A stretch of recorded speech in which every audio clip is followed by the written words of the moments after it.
All right, good afternoon or good morning to everyone. Thank you for attending today's webinar. Our topic, of course, is hiring in the 21st century and how your cannabis company culture changes everything.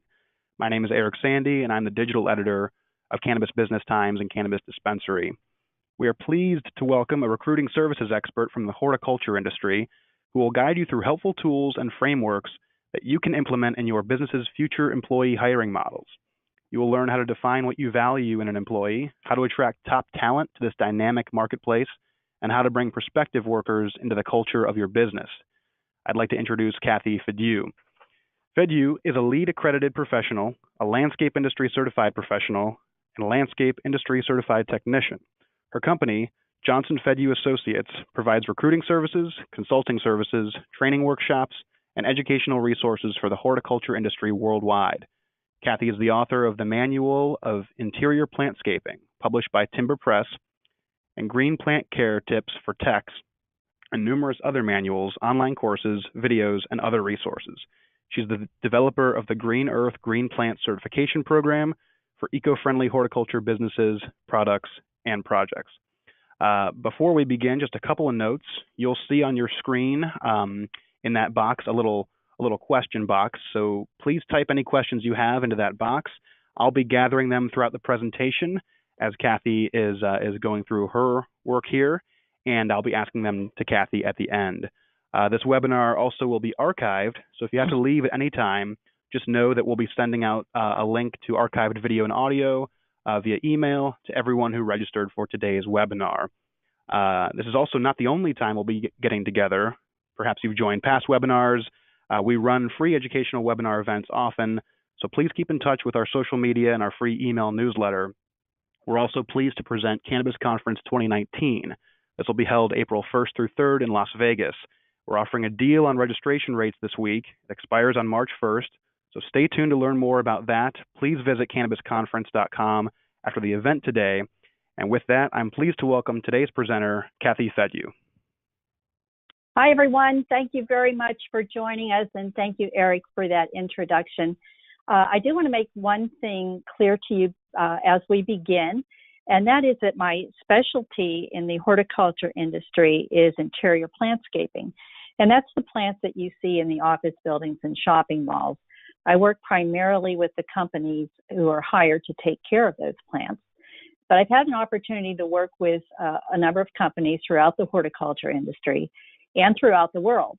And one thing I've noticed is that plant people are more or less the same no matter where you go, no matter what segment of the industry that we're in.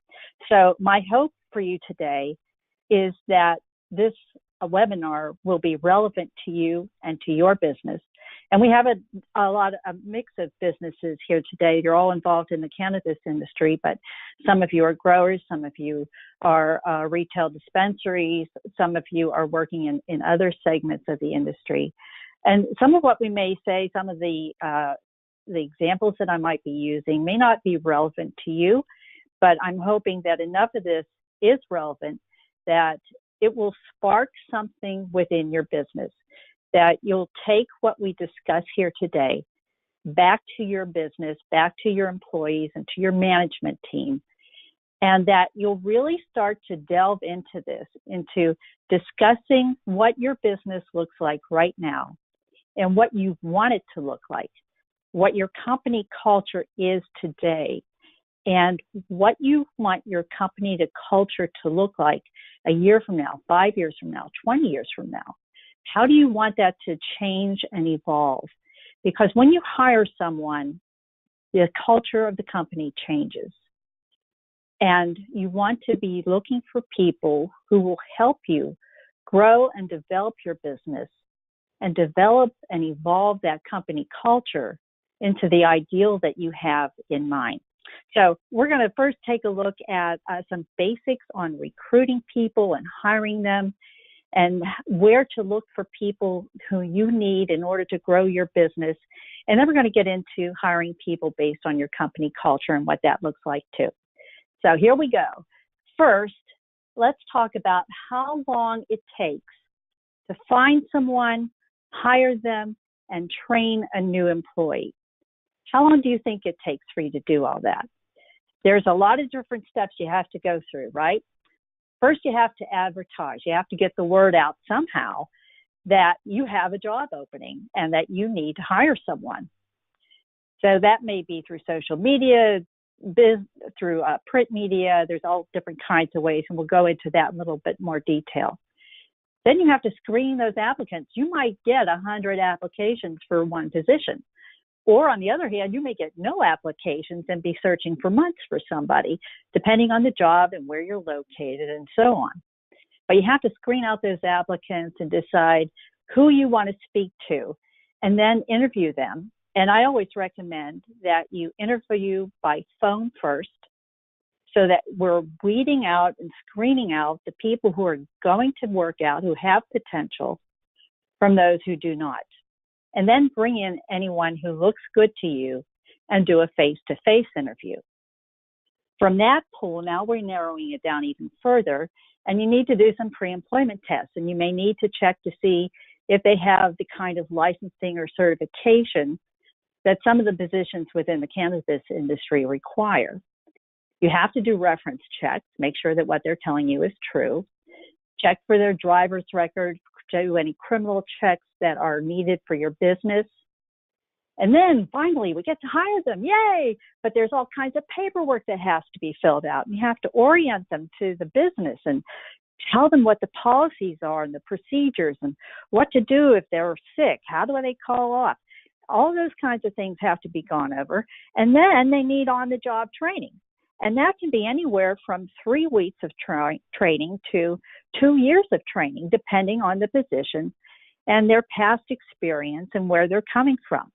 So if we're really being realistic about this, it takes on the average 2 to 4 months to recruit, hire, and train someone just to the point where they're able to do their job. And that's going to vary depending on the position. And for someone in a sales or upper management position, it may be 6 months to 2 years. So what that means is we have to be constantly looking for people to hire, whether or not we have a job opening right now. And we have to be able to anticipate and predict when we're going to need those people. And that's not easy to do. It really isn't. If your business is seasonal, then yes, you're going to know, okay, come March, we need to hire a whole mess of people to help out here. But sometimes you can't know. You don't always know when a manager is going to decide to move to a different city, and now you've lost them. And you don't know when somebody is going to call off. But the better you get at hiring people, the better you're going to be at anticipating your needs. So we want to be constantly on the lookout for someone who's going to do well in the business and who's qualified. And that may mean hiring them before you actually need them. But that's going to be a lot less disruptive than having to wait and not be able to find someone to fill a position that becomes open very, very quickly. What does all this cost? What are we investing into a person who is newly hired? Let's take a look at what this adds up to. First, we have the advertising cost.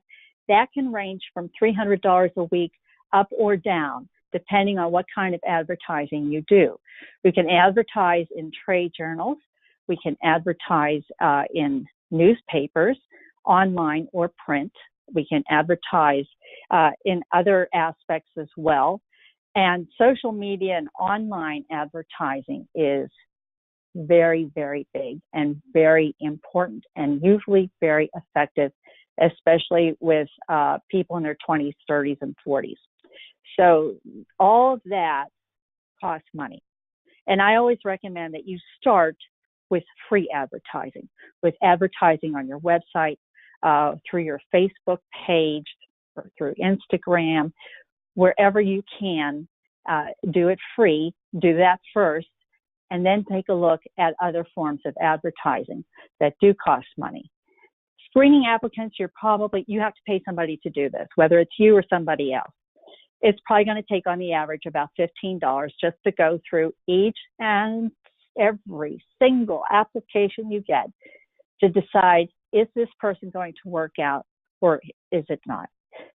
Then we have to interview, and that's going to cost at least $75 per applicant. So this is why we're narrowing things down with each step. Then we have to check references. Whether you do that or you pay a service to do it, you're probably looking at anywhere between $75 and $125 to do that. Training, you have to pay the person being trained, and you have to pay the person who is doing the training, whether that's a coworker or a manager or someone else. You need at least 3 weeks minimum in order to get somebody trained. We're looking at anywhere from $3,000 to $4,000 to cover those salaries. And frequently, it will cost even more than that. Then you may also need to provide them with things like uniforms, company manuals. There may be some equipment or hand tools that they need. That's going to be about another $150.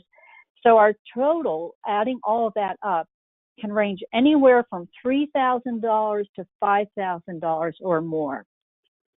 So when you look at that number and the number of people you hire, I think you can see that it is a significant investment. So when we hire, we want to hire smart.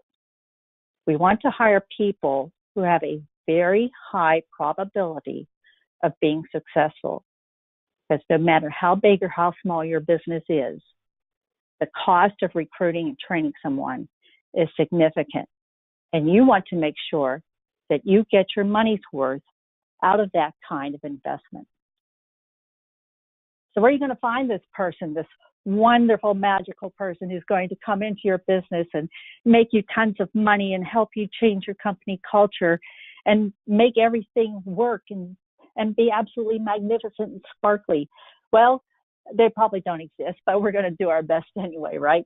So first, ask your current employees and your current customers and vendors. Get the word out. A lot of times, your employees know what the business is like. They know the company culture. They know what is entailed in the job, and they're a very good source for you for hiring someone new. Use social media. If you are not on Facebook, you do not exist according to today's standards. Whether you're a business or a person, if you're on Facebook, you are missing out. It is the #1 social media by far. So take a look at advertising on Facebook, and your company should have a Facebook page. You can also look into LinkedIn, which is, I found to be a very good source for hiring managers and salespeople in particular. Not so much for frontline employees, but for sales and management. And then there are other sources, online sources, such as using ZipRecruiter or Indeed. I've had a lot of good luck using those two sources as well. But you should also have it on your own company website. Do you have a section on your company website for job openings? And can someone go in on your website and fill out a job application online? A lot of people, if you ask them to fill out something on paper, they're going to look at you like you're a dinosaur. So we have to keep up with the technology that's available today and make sure that someone can apply for a job online with us. Then we can take a look at advertising, as we discussed before. And for local jobs, especially entry-level positions, there are a lot of cities and towns now that have job programs and job ministries where they are helping people get back on their feet and helping them to find jobs. And this may be through the unemployment office, it may be through a church or synagogue, it may be through a community college, it may be through a Get Back to Work program, through drug and alcohol rehabilitation programs, and so on. So there are some very, very good and very effective jobs programs that are open to us, depending on the position and the requirements that you are looking for. And of course, make sure that it's on your own website. Okay. So what do we look for when we're looking to hire someone? The first thing are the job qualifications and requirements, and hopefully you have a written job description for each position in your company. And if you don't, it's a good idea to sit down and write those out, whether it's a formal document or just notes on a piece of paper. What is required in order for this person to do this job? So that might include things like licensing or certification programs. It may include their past experience. You may be looking at language skills that are required. Are they able to physically do the job? Some jobs may require that they sit for a certain number of hours, or that they're able to bend and stoop, or that they're able to lift 20, 40 pounds, whatever the number may be. Are they able to do that? And if not, then we have to be aware of the ADA, the Americans with Disabilities Act here in this country. Are we able to modify the job so that they can do it? So that might be having an elevator available so they can get to the second floor, for example, modifying the lifting requirements. And this is for people who fit the job otherwise. We think they're going to be very successful, but they just need a little modification in order to physically handle it. We want to look at their past experience as well. And to me, that is more important than anything else. If I'm looking at a resume or a job application, the first thing I go to is their previous job history.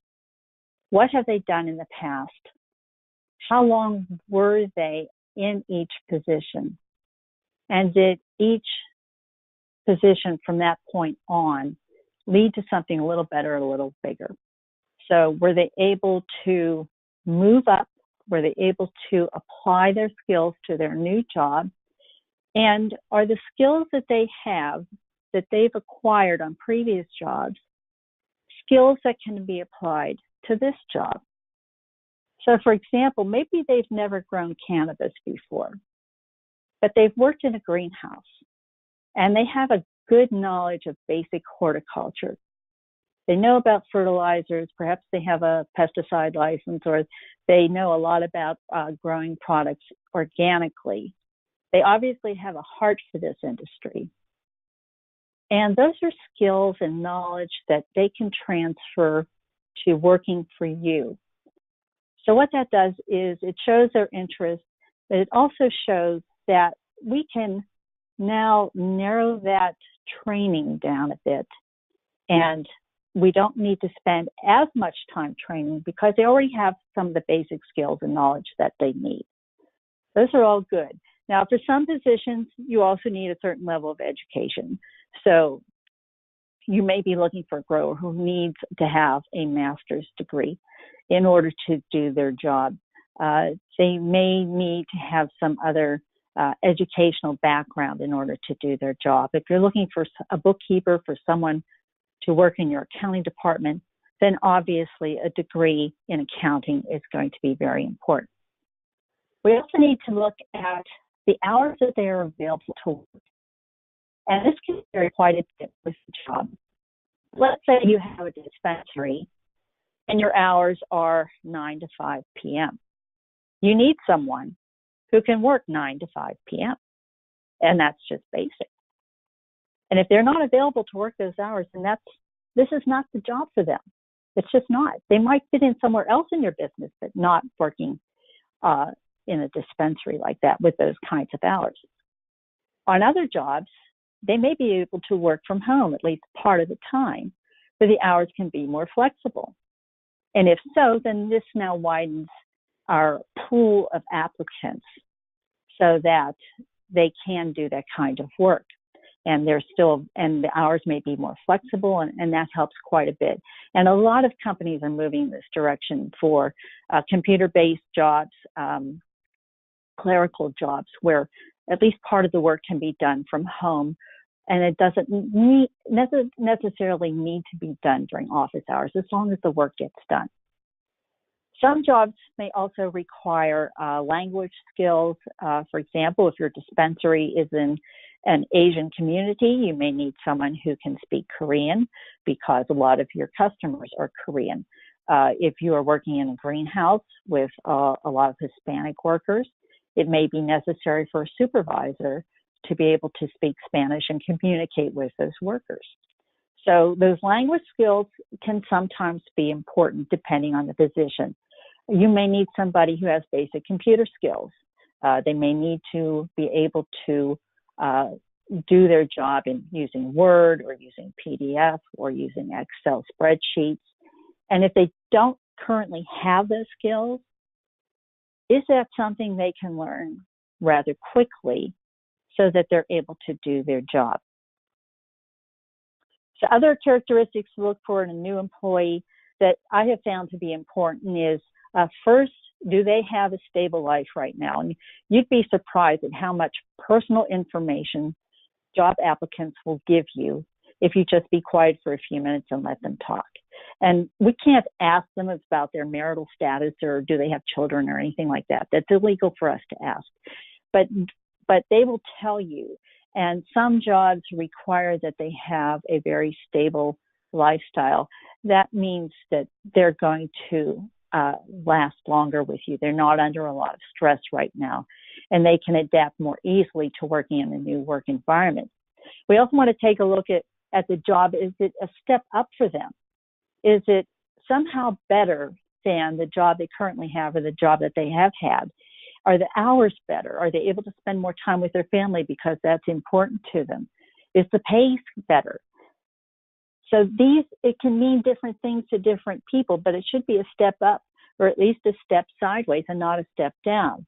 Is this job somehow better than what they're currently doing? And what skills and mindset are going to be transferable? So we want to hire for fit, which refers to the company culture, and for personality. Because we can change a lot of things. We can train a lot of things, but we cannot train or change somebody's personality. That would take years of psychotherapy, and we are not qualified to do that, nor do we have the time. And different job positions require a different personality, and that's going to affect how they fit into your company culture as well.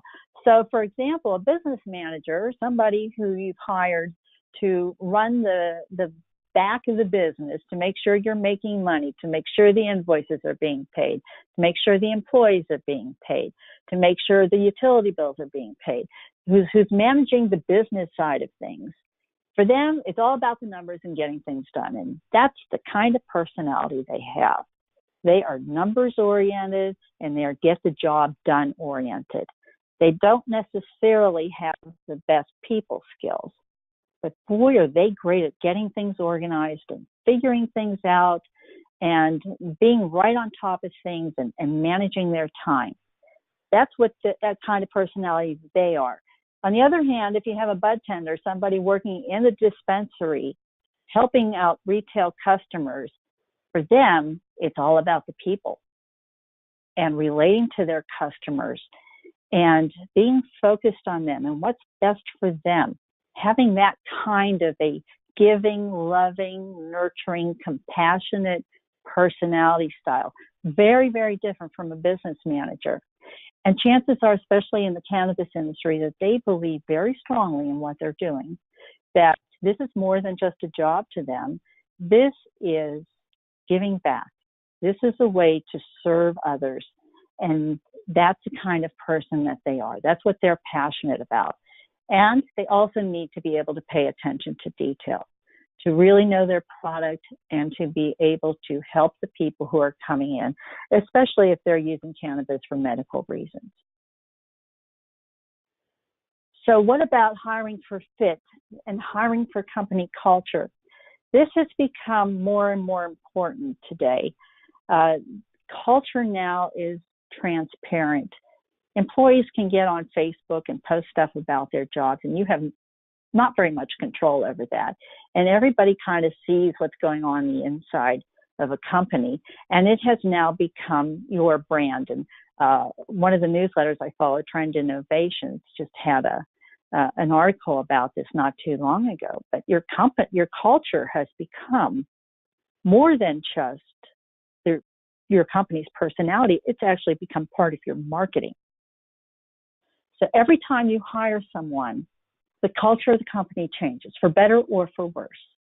It either becomes a better place to work or it becomes a worse place to work.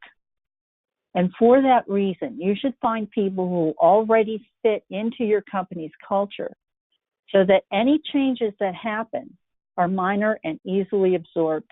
So we want to maintain the culture of the company as it is today while moving it one step forward, making it better for future generations. And we want to be on the lookout for people who will change the company culture and make it better. So people will fit in and then take it one step further. On the other hand, every time an employee leaves, the culture of your company changes.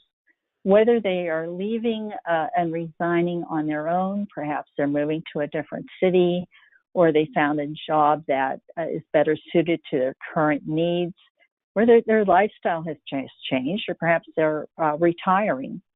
Or if it's someone who have decided to terminate, someone you've decided needs to move on. When that happens, the company culture changes. And we want to make sure when that happens that the transition is smooth and hopefully that the culture will actually improve. Because one of the worst things you can do is keep somebody on staff who is bringing down your entire company. It's very disruptive, and you'll watch everybody's mood. It just goes downhill so fast. And really, sometimes you just have to cut the cord and let that person go. So quickly terminate anybody who is negatively impacting your company culture. It's very important to do that. Okay, so we can think of the culture as kind of the personality of the business. And these are some of the things to think about when we're talking about company culture. It's what you value, whether you are the owner or the manager. What are your values? What do you value? How you act impacts your company culture. Your relationship with your customers and vendors, and we'll talk about this in a little more detail in just a couple of minutes. How you treat your employees and how your employees treat each other. That impacts your company culture and helps to define it. What's important and what's not important. What your priorities are. What's right, what's wrong, and what's in between. Your company culture can be a family culture where it's almost like your business is a family business. And with smaller businesses, this tends to happen, especially where the owner is kind of the parents and the employees are the children and they're the siblings. And sometimes you get these weird family dynamics going on. And if you've ever worked in a small business, I'm sure you know exactly what I'm talking about. And compare that to a more corporate company culture where everything is by the book and we're focused on growth and we're focused on profit. It's a very different kind of dynamic involved. Is it a very nurturing atmosphere where people are loved and compassionate towards each other, and you're really focused on their growth of your employees and on how they're doing and what's happening with their families and in their personal lives? Or are you a very rules-oriented atmosphere where everything's by the book and we have to follow the policies, we have to follow the rules, and you have to be on time? It's a different kind of atmosphere. Within your business, do you tend to build each other up and encourage each other and say, yes, you can do this? Or is everyone busy tearing each other down and being very competitive and watching for you to fail? Does your company culture involve a lot of chaos? Are there people who will stir things up and then kind of sit back and watch what happens? Or is there a sense of order and purpose? So I'm not saying that any of this is good or bad, and most companies fall somewhere in the middle of this. But these are some of the different dynamics of different kinds of company cultures to watch for. So let's take a little closer look at some of these. Let's first take a look at what core values might look like within a company. And if any of these really jump out at you, things that you want to work on within your own business, I would suggest that you take a moment while we're talking here and jot those down on a piece of paper, and then talk about them with your employees and your management team in more detail. What are your values for honesty and for the degree of honesty? Do you have a policy and a company culture where you're brutally honest with each other? And that's important. You want to just lay it out. This is what's happening.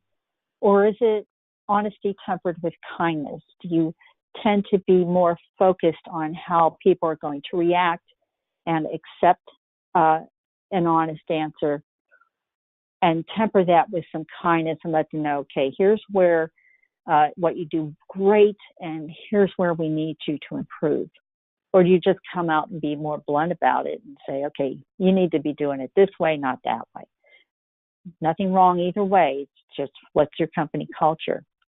Are you a transparent business? Are you an open book business? Do you share what's happening financially? Or is it more on a need-to-know basis? Do you just let people know, okay, here's your budget, these are your sales goals, and that's as much as you let them know? And either way works. It's just a different company culture. In your company culture, is it family first or is company first? When push comes to shove, when someone's having a family crisis, a parent or a child is seriously ill, perhaps in the hospital, are you willing to be more flexible and give that employee the time off that they need in order to take care of their family? Or are you in a position where you need that person to be at work? How can you be compassionate and yet still get the job done? That's not always an easy thing to do. Are people allowed to bring their kids into work on occasion to see what mom and dad do? Do you have company functions where families are invited? Those are all kinds of things that reflect your company culture. Do you have a company culture where customers come first or where employees come first? And both ways work. I've known a company manager who told me personally that he can replace customers. That's not a problem. But he cannot replace Mary. His favorite employee is irreplaceable. And if it comes down to firing a customer or firing Mary, he will stand behind Mary every single time. And he will tell the customer, we don't need your business anymore, rather than terminate Mary. And that takes a lot of guts. And I really appreciate his attitude. And I wish a lot of more business owners, quite frankly, were more like him. Does your company culture focus on collaboration and teamwork or individual effort? And this may vary from department to department, and it may vary from individual position as well. Some companies are all about teamwork, and they have motivation that is team-oriented. Everybody on the team gets rewarded versus individual accomplishment. Both work, different company culture though. Is money first or are people first? Is your business focused on making a profit first and foremost, or will you sometimes accept a lower profit in order to benefit your employees or your customers? Do you treat everyone equally, or do you play favorites? And the smaller the business, the more this can be a problem. So we have to watch for that as well, and watch that we're not discriminating against or even have a slightest hint of discriminating against someone because of their gender or their race or their background or their ethnicity or their religion or anything else, that we're treating everyone as equals and we're treating everyone with dignity and respect. Are you a company culture that believes that people deserve a second chance? Are you willing to hire someone who perhaps was an alcoholic, is a recovering alcoholic, but has been straight and sober for the last 10 or 15 years? Are you willing to give someone a second chance who perhaps made a major mistake in their life, but they've gotten their act together and they have proven that they are now responsible and employable people? Are you willing to give them a second chance? And if someone in your business makes a mistake. How do you handle that? Do you treat it as a learning experience, or is every mistake going to be fatal? Is it going to be something that an employee will be terminated for? And what about environmental stewardship, especially with people in their 20s and 30s? Taking care of the planet has become more and more important. And if your company culture stresses organic growing and organic products and recycling and being energy efficient, then that's the kind of person you want to look for when you're hiring. Someone who is passionate about that and will want to contribute to it. Your culture is communicated more by what you do than by what you say. So you may say that you're family friendly, but are you really? Are your actions family friendly? You may say that you want honest employees, but do you turn around then and tell a little white lie? So what we do matters more than what we say. And today's employees are watching their managers and the owners of the company. They are watching you every minute. And if you slip up and you don't follow through with what you are saying, they're going to notice it. And you're going to lose a little of their confidence whenever you do that. How you treat your employees determines how your employees will treat your customers. Are you aware of that? Your employees will learn and mimic what you do. And they're watching how you treat your customers and how you treat your vendors as well. So how you treat your employees, some of the things that play into your company culture and the kind of people who will be attracted to working for you.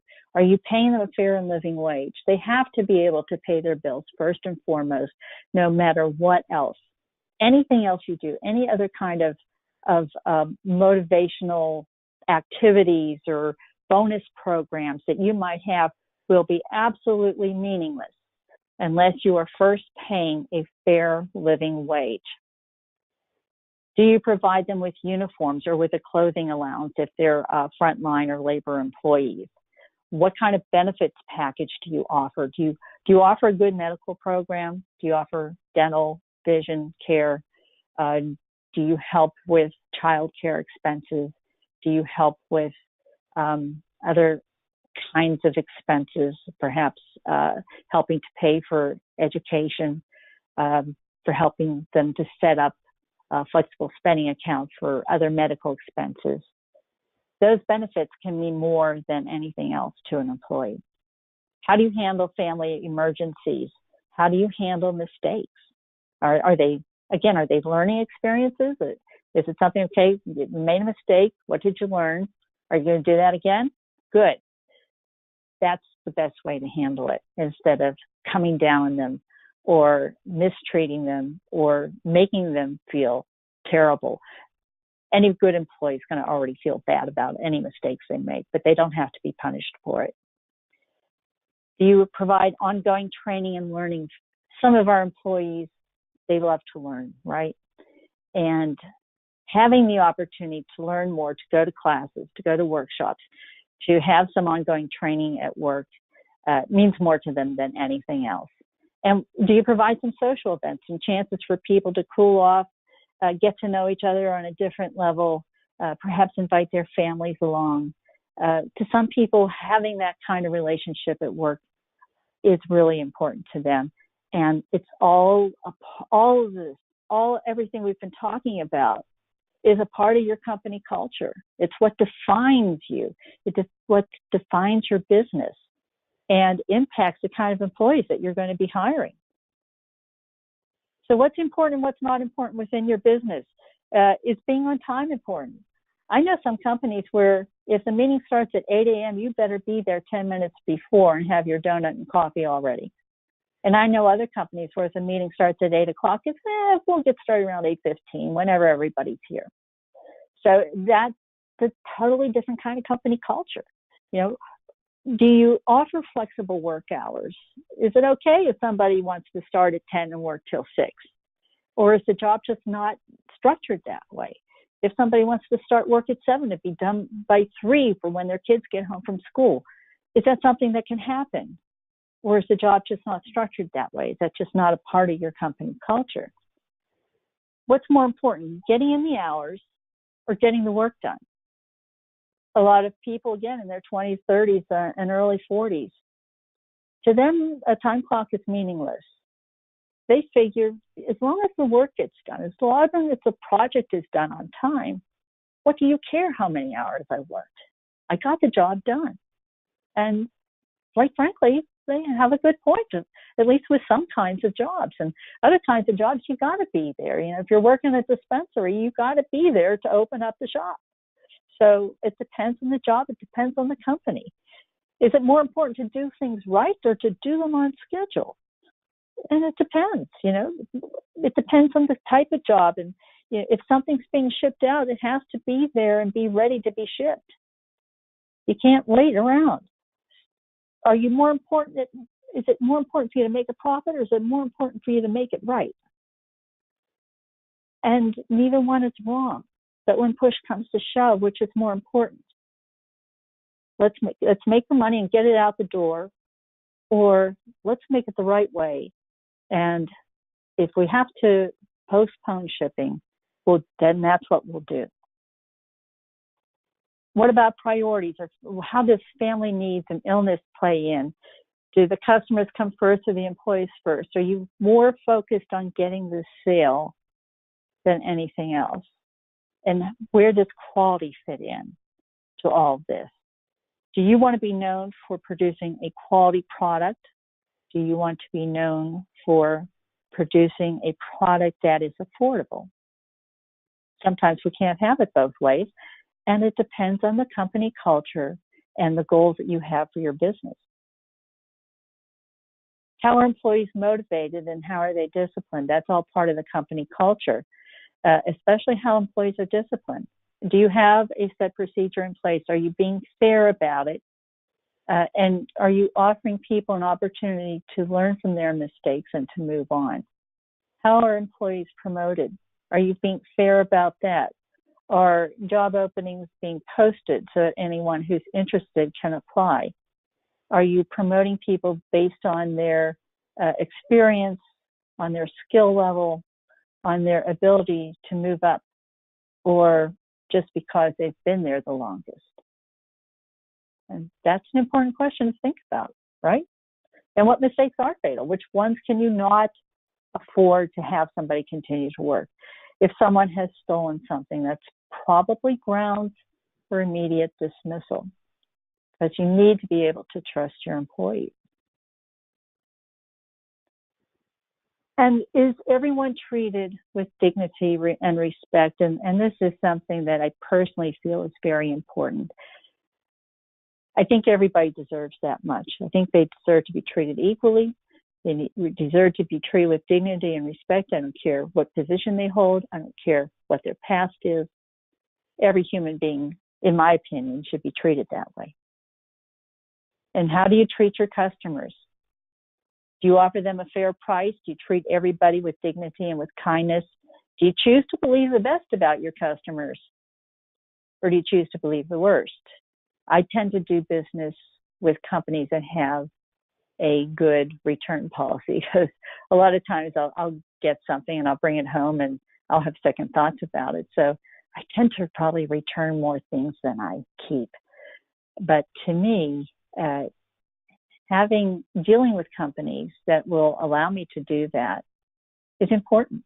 And maybe it is for your customers too, perhaps on a different level. But what do you believe about your customers and how do you treat them? And do you provide some educational opportunities for your customer? Do you offer little workshops or classes? Do you provide handouts and flyers for them? Do you provide promotional events throughout the year? Do you give back to your community? Is that something that's important to your company culture? Do you offer to help with public gardens, for example, or do you have a senior citizen community that you like to participate in and maybe go there once a month and give little workshops or on gardening, or provide them with floral arrangements, or do something else like that? Are you involved in the schools? Uh, these kinds of things can help set the company culture and prove to your community what you're all about and how you treat your vendors. And I think a lot of times we forget about this one. We forget that how we treat our suppliers matters as well and affects the company culture. Do you pay your suppliers on time? And do you negotiate a fair price with them, or are you trying to gouge them? How do you handle their mistakes? Is it the end of the business, or do you understand that mistakes happen? And as long as they do something to compensate or to help you out with that, then you're fine with that. Do you plan ahead on what your needs are, or are you constantly calling them at the last minute with a last minute order and expecting your vendors to drop everything in order to satisfy you? Your employees see that, and it matters to them. It affects the company culture. And how do we treat each other? Is it a family atmosphere? Are your employees friends at work, or are they simply coworkers? Do they just tolerate each other? Do you respect their privacy? Are there boundaries in place for your employees so that you can still maintain a working relationship? Do you encourage open discussion, or is gossip rampant within your business? That can be extremely disruptive. And do you encourage competition? Do you encourage teamwork? Perhaps you encourage competition between teams, and that's fine too. It just defines your company culture. And what you decide is ethically right and what is ethically wrong and what is in between affects your company culture and the kind of people that you want to be hiring, the kind of people who are going to work out for you. Do you believe that just the ends justify the means, or is the journey more important than the destination? Do you believe in keeping the law no matter what, or in doing what's ethically right? And what does ethically right mean to you? And especially within the cannabis industry, I think there's a lot of discussion about how cannabis is used. Is it used for medical purposes?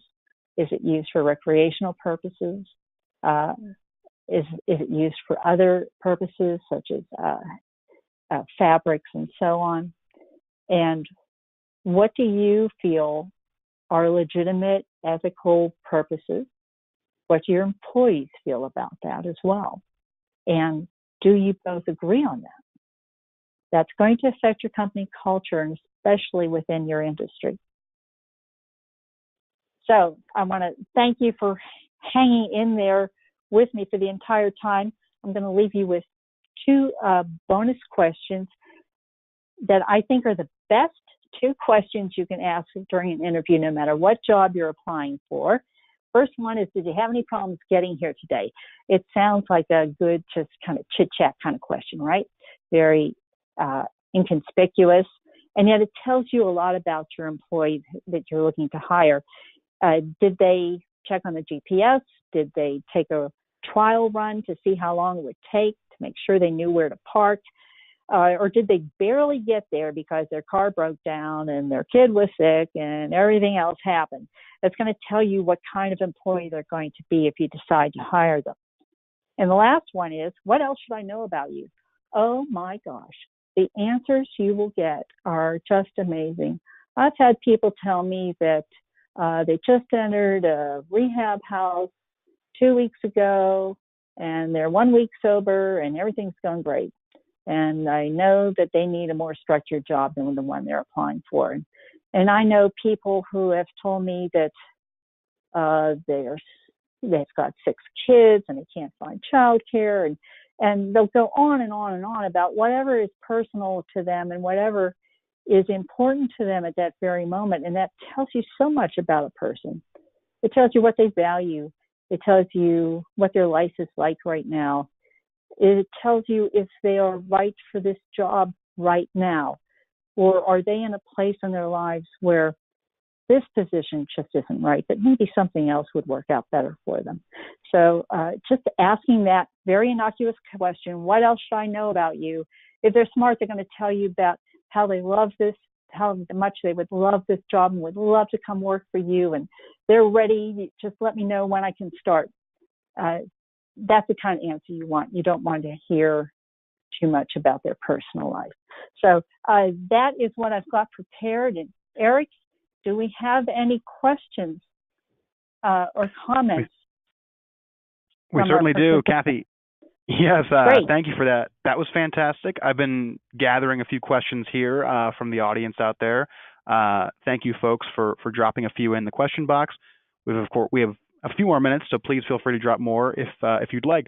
As far as the first question, this one's about corporate and team leadership coaches, the role that they might play generally, but also, of course, in the cannabis industry. And if you could sort of speak to the idea of bringing in an outside party, a fresh set of eyes to lead a team through the things that we were just talking about. I think that bringing in a fresh set of eyes, whether it's as a coach or as a consultant, can be extremely valuable. I think that we can become very emotionally enmeshed within the business, especially if we're the owner or upper management, and we can become blind to some of the things that are going on. And many employees do not feel comfortable bringing things to the owner or the manager, but they will bring them up to a third party. And I've gone into many different companies and worked with them, and I've had what's called 365-degree feedback sessions where employees can talk to me about anything. Their name is kept confidential, but I'll report back to the owner of the company on the issues that are there, and many times the owner of the company is unaware of those. So I think that bringing in a coach gives a fresh set of eyes, a fresh perspective. It can make you think about things that perhaps you haven't thought about before. And bringing in a consultant can certainly do the same thing. So yes, I think it can be extremely valuable. Just make sure you're bringing in the right person to do that. Sure, makes sense. We had a question about background checks and whether they're needed. And I suppose what I would say is the requirements of background checks do vary from municipality to municipality, from state to state. But Kathy, could you speak to how cannabis business owners or even hiring managers might convey the specifics of local background check requirements, how that gets conveyed in job listings or what have you? I think that you can state within a job listing, and certainly during the interview process, and I would suggest you do it during the telephone interview, is to let them know we're going to be running these kinds of checks, whether that's a criminal records check, a driver's record check to look for DWIs, criminal checks. We're going to be checking your references. We're going to be calling up your former employers. We're going to be checking to make sure your certification is up to date. Whatever the situation is, to let the employee know about that up front. We're going to be doing this. Is there anything I should know? And they may tell you, well, my certification expired, but I'm working to get it back. Or they may decide, maybe this isn't the right job for me after all. So a lot of times the employee will back out if there is something that will be uncovered. So I really believe it's very, very important to do reference checks, especially with past employers, to make sure that the person's being honest with you and that this is somebody you're going to want to hire. Sure, yeah, the importance of those early stages that we talked about early today. I'm going to wrap a few questions into one here. Throughout this presentation, Kathy, a lot of what you were talking about goes back to the importance of good listening skills. And so when managers and employees are trying to draw out and learn about the core values of a company, of course, everyone is different. Every manager is different. But could you speak to the differences between one-on-one settings and group settings in terms of having those conversations, and what the strengths of those two settings might be when you're trying to draw out core values? I think that if we're talking about core values for the business as a whole, that a group setting would be really helpful.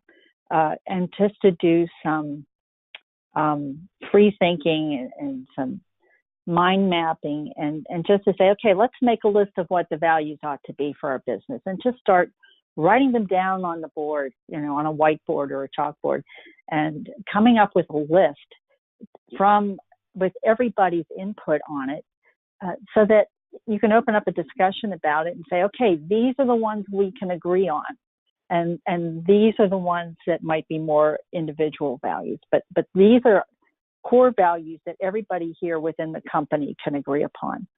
I think if you're discussing one-on-one, that's probably going to happen more during a job interview, and then perhaps during any kind of annual performance reviews that you may have.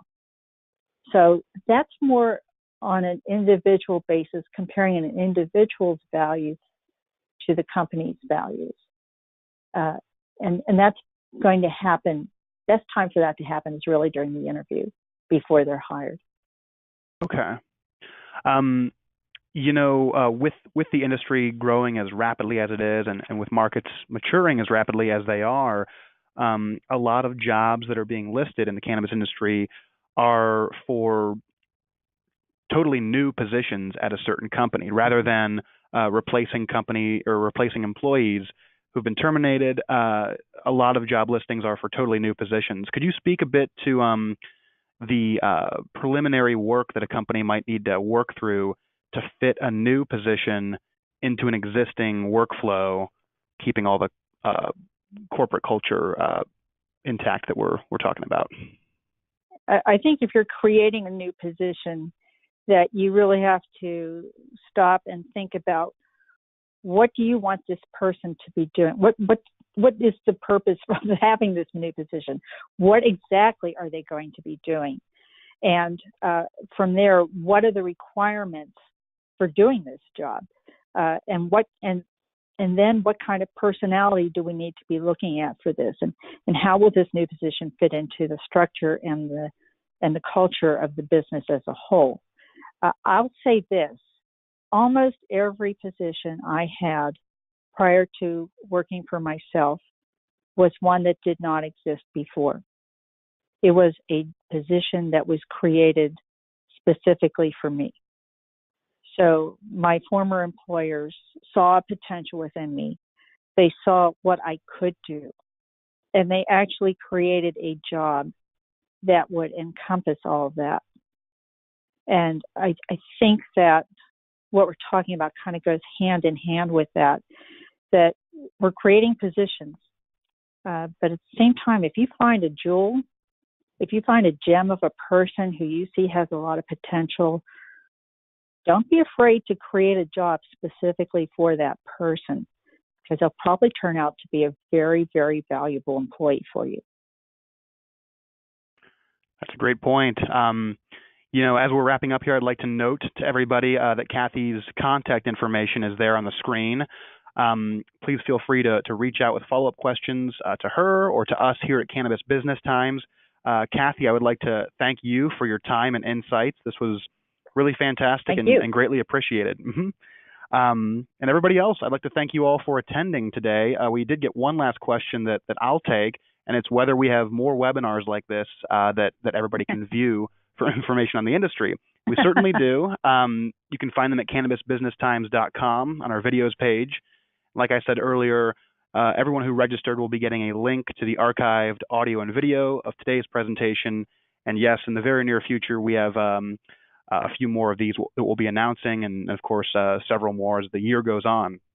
On that same note, we are pleased to offer more employee recruitment and retention education at Cannabis Conference 2019. This will be held April 1st through 3rd in Las Vegas, developed by the teams at Cannabis Business Times at Cannabis Dispensary Magazine. Along with those topics, of course, we'll be getting into the finer details of how you can improve your cultivation or dispensary business, and the networking opportunities will be unparalleled in this increasingly competitive marketplace. This week, we are offering $400 off registration. That'll expire March 1st. So please do visit cannabisconference.com to see our lineup of speakers, our schedule of education sessions, and all relevant registration information for the show. Again, that'll be April 1st through 3rd in Las Vegas. We hope to see